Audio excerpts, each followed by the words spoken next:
Welcome to this third edition of Solar Power.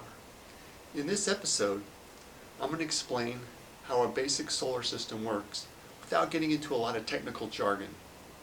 So, the first thing we need is what? Sun. So let's go find some sun, and I'll start the explanation. Now that we have sunlight, what do we need? We need a solar panel, just like I have here. This one's about 15 watts, 17 volts, and it's producing electricity right now. The crystallized silicon on the panel absorbs sunlight and moves the electrons, which flow through the wires and turn it into electricity. This here is the positive wire, the red, and this black is the negative. I have the red capped because right now it's in the sun, so it's producing electricity, and you always want to be safe. You don't want them to touch.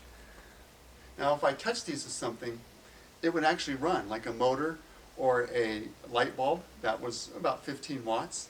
Now, this is DC power, so you need a DC light or motor. So now that we have the panel and it's working, the next thing we have to do is decide, where do we put these panels? I mean, you could just lay them up against the shed like I've done here, but they could easily get knocked over. You can also put them on a pole, and then they tilt towards the sun. There's a lot of ways you can do this. Most people mount that on their roof. So let's go up to the roof, and we'll talk more about it up there. If your roof is mostly facing south for those who live in the northern hemisphere, and is close to the optimum angle for the sun at your latitude, you can mount them like my neighbor did at the same angle as the roof.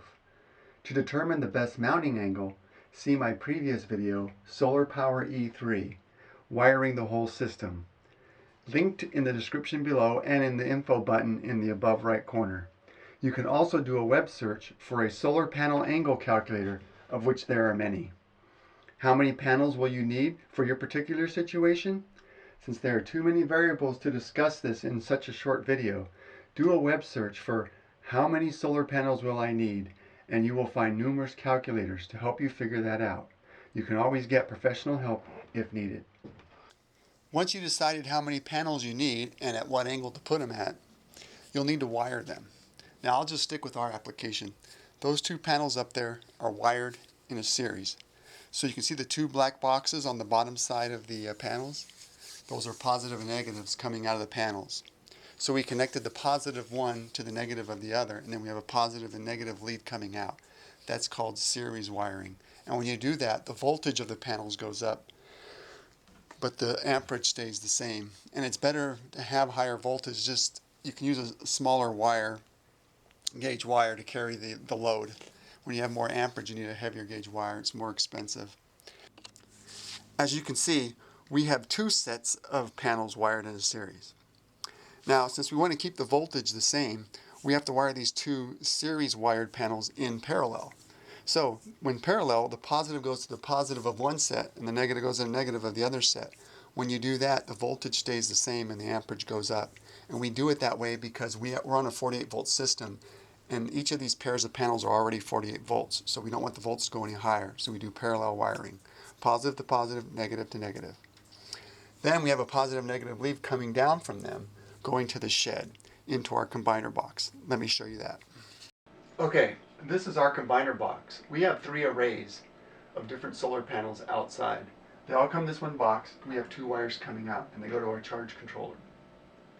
Now, so we have the sun, we have the panels, and they're at the right angle, and they're sending electricity through the wire. So now they come to the charge controller. And what this does is this controls how much power is going into the batteries, because you don't want to overcharge your batteries or ruin them. And there's 3 states of charge. The first one is bulk. It's just trying to put in as much amperage as it can. Whatever your panels can produce and the batteries can take, it's slamming in the batteries. Once the batteries are 80% full, it goes into absorb. What that is it raises the voltage because the batteries are pushing back now. They're so full to get that last little bit of energy into the batteries. And then once they're full, it goes into what they call a trickle charge or float charge. It just puts enough energy to keep them from being depleted, because when they're just sitting there, they do lose energy. So the 2 wires here then go to the battery bank. Let's go outside and take a look at that. Okay, it's a little tight back here where our battery bank is, but once they come from the charge controller, the wires, they come to the battery bank to charge them.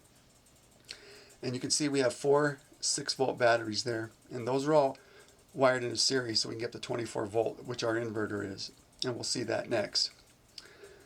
So You got to have batteries, a way to store the energy. Or if you have a grid tie system, you don't even have to have batteries.